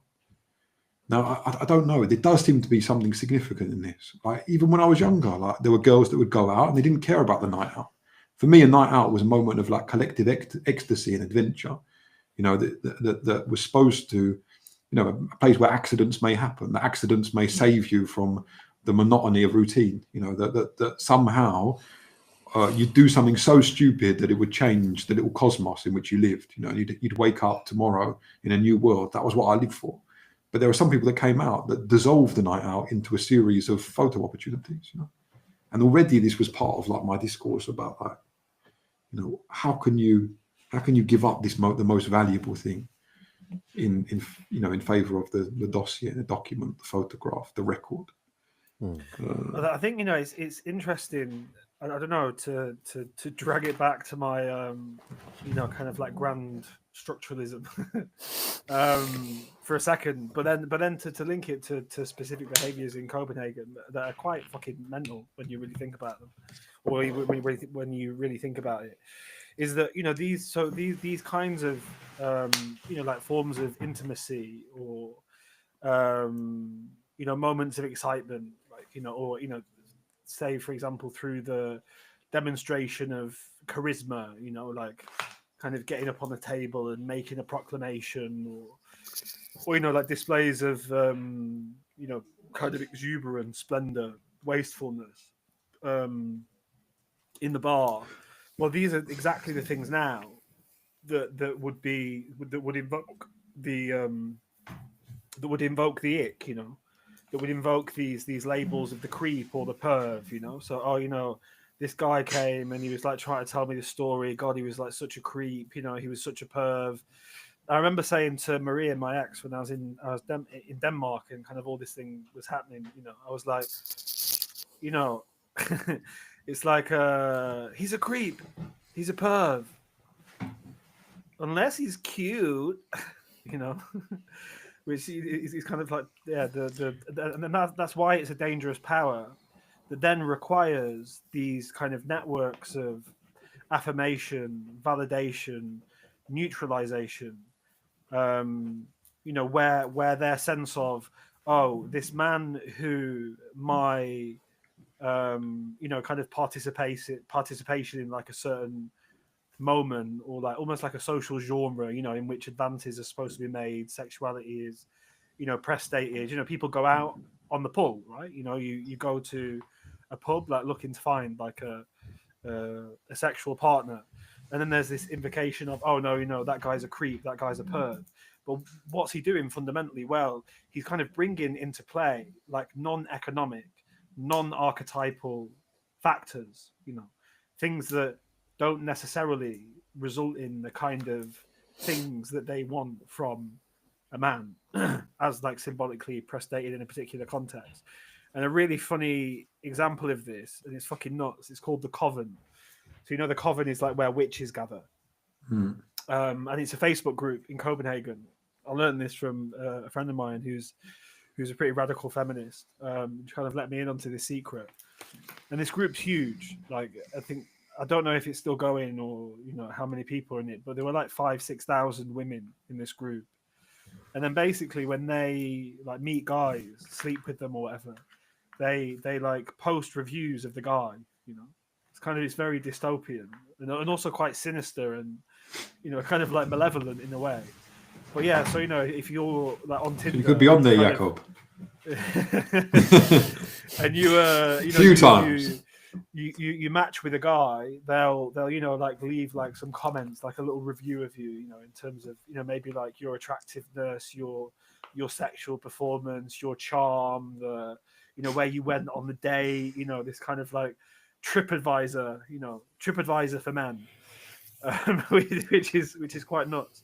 But it does show that it's indicative of a certain kind of, it might not be, well, normatively you could say self-consciousness, but technically it's kind of unconscious, that this like kind of articulation of sexual power, in and through the excitation of sexual energy, by emphasizing now to the point of like utter transparency, things that are normatively considered to be sexually attractive. And men do it too, but especially, funnily enough, gay men. Like how many guys at raves I see who have like, who are completely ripped with like abs, and they have, the kind of the vest on, like the kind of, the very, very erotic and very, very seductive. But then, as well, like I have like a lot of I've got a lot of gay friends, and they have kind of something similar, not as institutionalized. It's very Danish, to make it into like a little kind of like man taxonomy, like with these kind of reviews of like, you know, sexual prowess, charm, you know, the date, like whether or not he paid for dinner, how good he was in bed, you know, whether or not he was a gentleman, all of these kind of things. But yeah, anyway, I found that quite interesting in a way that, you know, it invokes again this sense of witchcraft and these interstitial states. And what is the interstitial state? Well, it's precisely one in which your sexuality is rendered a certain situation ambiguous, right? So if to look at it from the woman's perspective, well, women deal with this in different ways. You know, some say, go away, you creep. Some like entertain the men, you know, who they're not attracted to, who they don't really want to speak to. But it puts them in a kind of ambiguous situation, you know, because they're engaged in a conversation or an approach that they don't really want, but, you know, sometimes might feel like shy, you know, or reluctant to you know, kind of tell the man to like piss off. And then these moments of ambiguity are resolved where, well, precisely in these, you know, kind of like supplementary networks of affirmation, of validation, of mediation, you know, in which their conduct is, you know, usually validated and justified.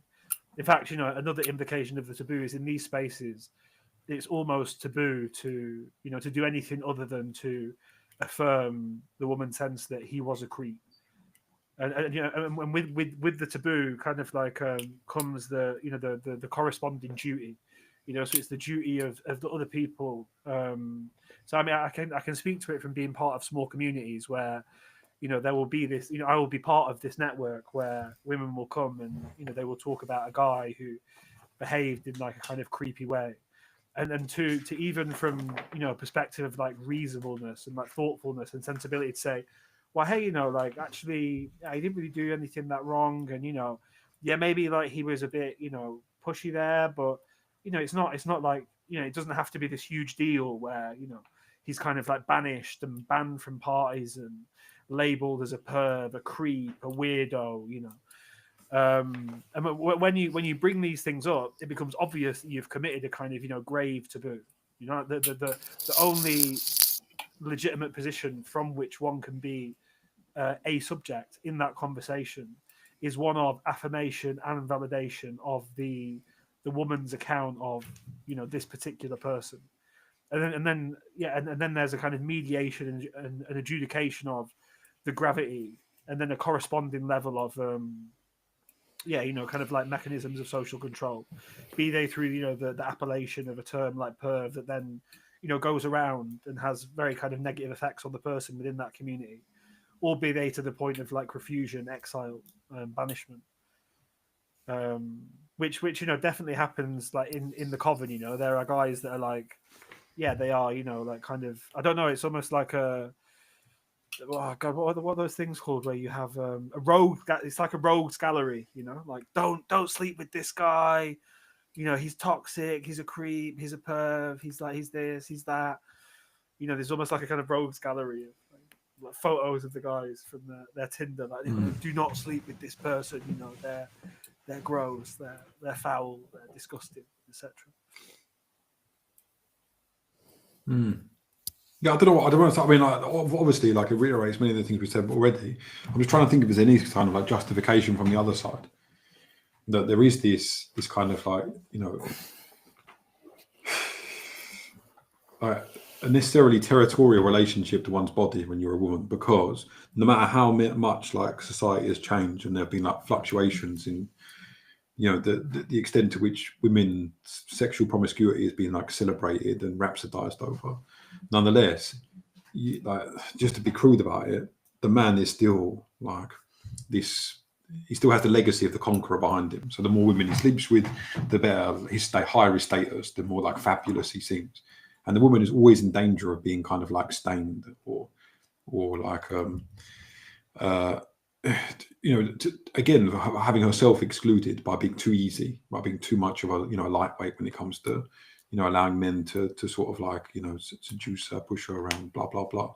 So there may be some, like, there's some sort of thing, like there are lots of twats and dickheads out there, you know, who like, mistreat women for fun. So there is this. I think part of the animosity must be generated, even if there is like a kind of a side to it, which is like lynch mob-esque, you know, and you know, sadistic. Part of its energy comes from, you know, this idea of, okay, my body is a sort of like home, you know, and just as you know, I want people to take off their shoes when they come in and show me a decent amount of courtesy and deference and so on, and just I don't want to, you know, them to traipse muddy boots all around the place. Still, I don't want to be stained, corrupted, and abused in my body, you know, because then I'll be the one who's like banished and excluded. I'll have like some like female equivalent of the ick on me. So that's one thing I thought. The other thing is that this idea of like, so increasing what you call these sexual energies or social energies. Now, like we've talked about, shit, my battery's about to go. Fuck. I got 1%. All right, so let's see if I get this in. You've talked about the kind of spectacular and outrageous incidents. And there he went. Bye-bye. Yeah, ciao, Patrick. Yeah. Did you have like anything to add, or you know, maybe some kind of closing remarks?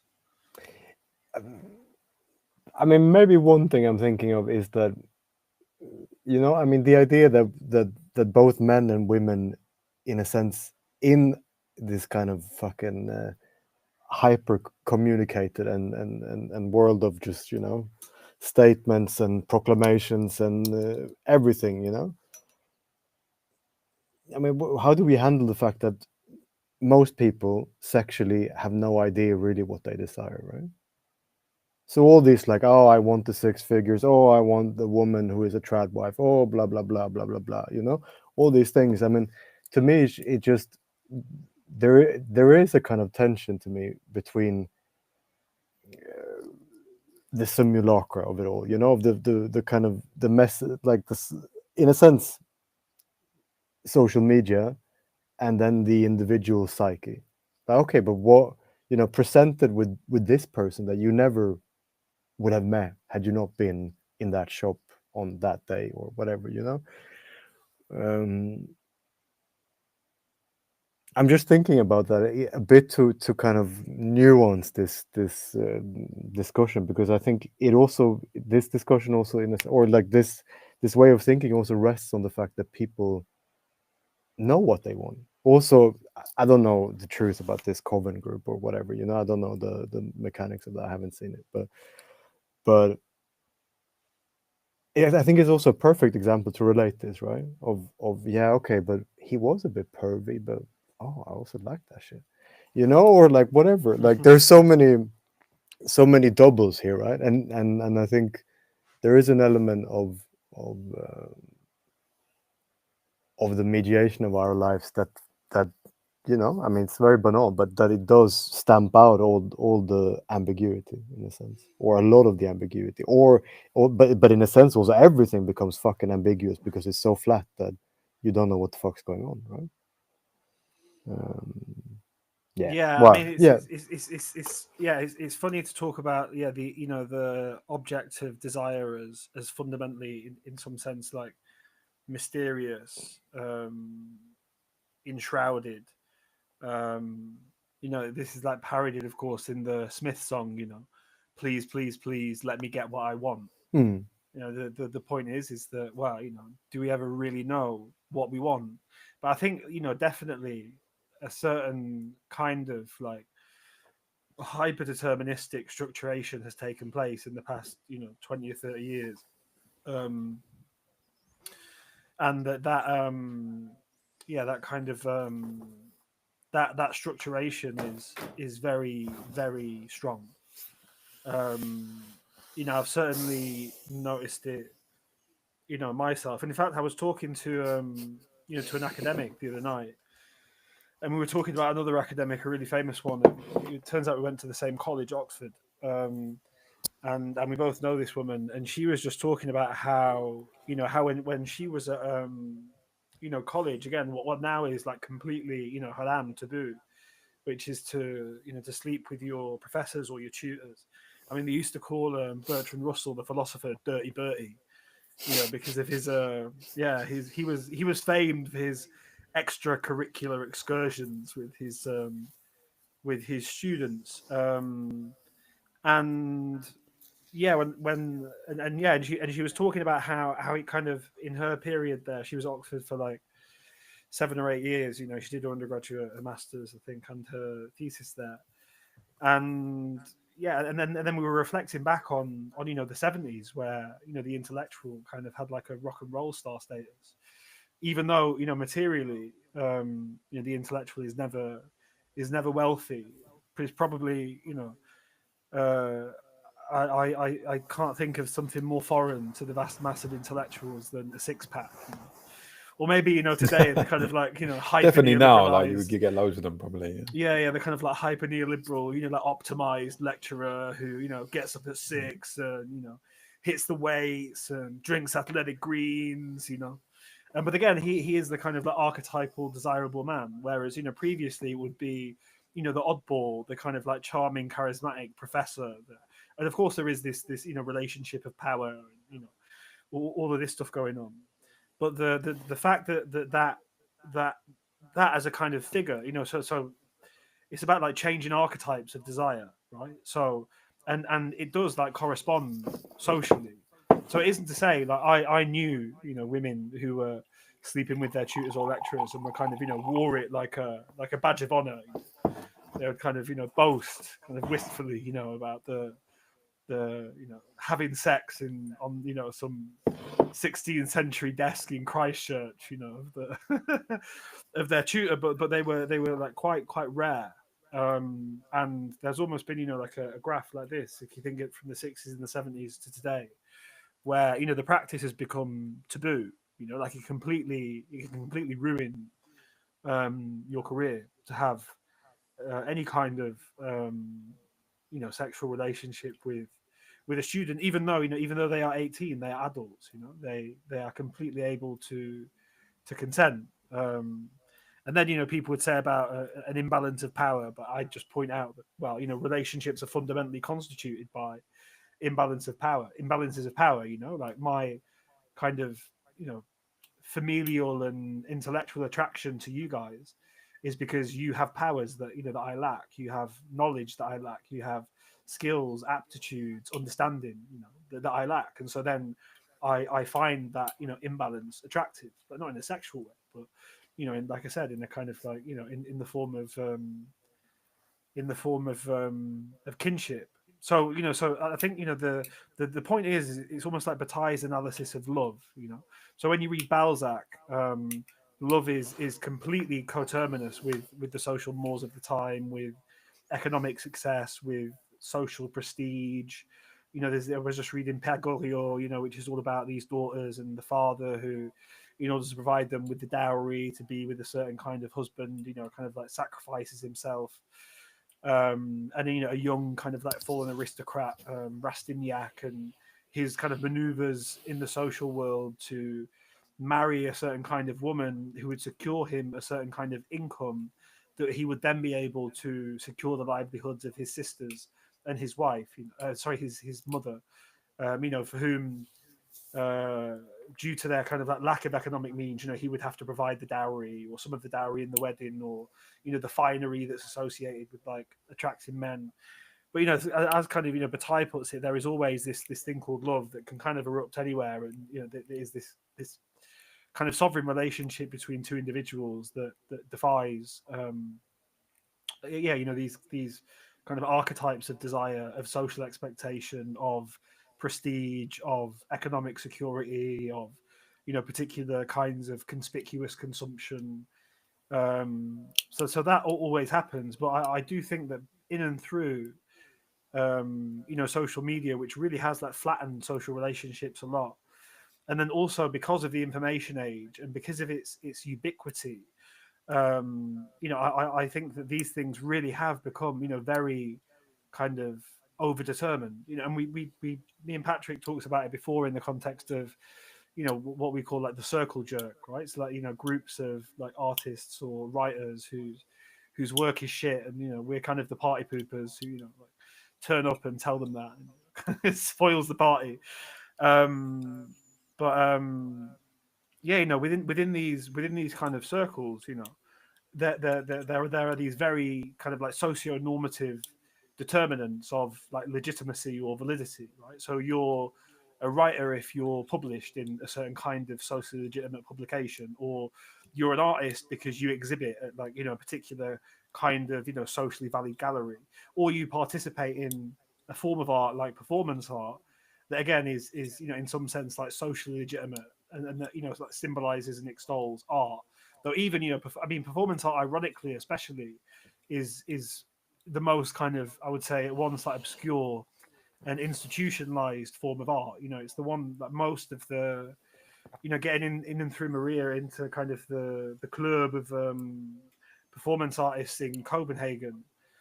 They were all very closely related to, you know, certain institutions, to like, you know, the whatever the Danish equivalent of the Arts Council is, to universities, to particular kinds of venues that, you know, that consecrate performance as art and consecrate the performer as artist, you know, in a kind of like both a material and symbolic sense. But I think that the way in which information has been made so ubiquitous and so instantaneous, and so just, you know, kind of like overwhelming, I think it has resulted in a certain kind of structuration where, yeah, the kind of things that you're saying do happen. But I think just like, you know, kind of like oddballs and eccentricity and richness and depth of character, it becomes, you know, rarer and rarer and rarer as the kind of, you know, the social media sphere evolves. Like one example would be, there was a Diary of a CEO that I watched that was quite interesting because it was with a guy from the FBI, and he was talking about, you know, surveillance tactics and interrogation and crime, and, you know, so some things that I was interested in, and he made the whole video about this question of narcissism.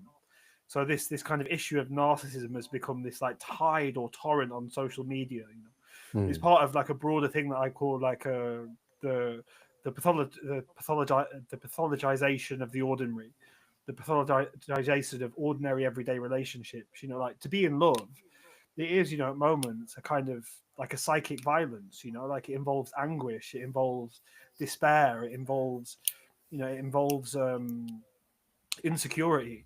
And I think a lot of things that are actually quite normal to that relationship, you know, that's like push and pull, that involves kind of conflict, compromise, self-reflection, you know, like all sorts of things to make a successful relationship that one could like characterize as a kind of violence of oneself. Yeah, you know, those, a lot of those things are kind of are pathologized. You know, it's like, oh, this kind of person is narcissistic, this kind of person is toxic, and then a whole, you know, kind of like cottage industry of, well, you know, kind of parasitical people really who feed off this fear and anxiety that has come to surround relationships. And so yeah, and so those, you know, if you are part of that generation of the screen, I don't think that the determinations that come in and through this endless torrent of content of, you know, what is normal, what is desirable, I don't think that can't but not have an effect. And I think like the material effects are like, you know, in the which are within that own sphere, you know, there's a self-consciousness of this. So, you know, a lot of these podcasts talk about the crisis in dating. They talk about the crisis of isolation and loneliness and the sexual frustration as a kind of like epidemic, you know, as like as something dangerous, as like a sign of like social decay and social weakness. But yeah, I mean, unless you guys have any more to say, I would just say that you know, once we finish psychiatric power, in the next series of lectures on the abnormal, I think that, you know, having kind of read Douglas and, you know, brought all of these, you know, kind of diverse perspectives to bear on it, like social, economic, political, literary, historical, philosophical, I think that, you know, it'll be really good that we've, you know, gone through and confronted these ideas in a kind of like grounded way in Mary Douglas, because, yeah, you know, Foucault is, you know, in his usual way, kind of like hyper dense, kind of abstract. But I think having read Purity and Danger and having kind of thought about it and allowed it to sink and simmer in. Also later on in the lectures on psychiatric power, where he talks about this kind of combat between the woman and the doctor, even through like hysteria and mania. I think all the it will all have been kind of like quite useful, and like will provide a continuous reference point. Not just Mary Douglas, but all of the things that we've kind of raised and talked about in thinking alongside her in her work. Yeah. Are we going to do another week on it? I mean, I don't. Do we need to do another week? I don't know. I feel like the way in which this usually goes is we usually pick up on like one or two distinctions, and then they become sort of like the kind of like code for the entirety of our seminar. So we could do another one, I guess. There's probably another one. There's actually a big chapter on like what is an anthropological explanation, in which she kind of pitches anthropology against psychology and particularly confronts psychoanalysis. Mm-hmm. So I thought like that might be an interesting one to go through together. Which chapter is you that? said, what's it called? External boundaries, is it? Or yeah, external boundaries. Yeah, that one exactly. Right. Okay. So it begins with this idea of like psychoanalysts trying to hijack like anthropology and being like, okay, all right, well, look, the primitive societies, they're stuck in this state of like whatever anal fascination or infantile neuroses, this kind of thing, like, and we can understand that in and through the fact that they think that by playing with the body, they're going to be able to manipulate the cosmos in some way, almost like turning themselves into sounds terrible into their own voodoo dolls. Yeah, there you go. Yeah, exactly. Yeah. So you Okay, turn maybe yourself let's into not your read own. that. Well, let's.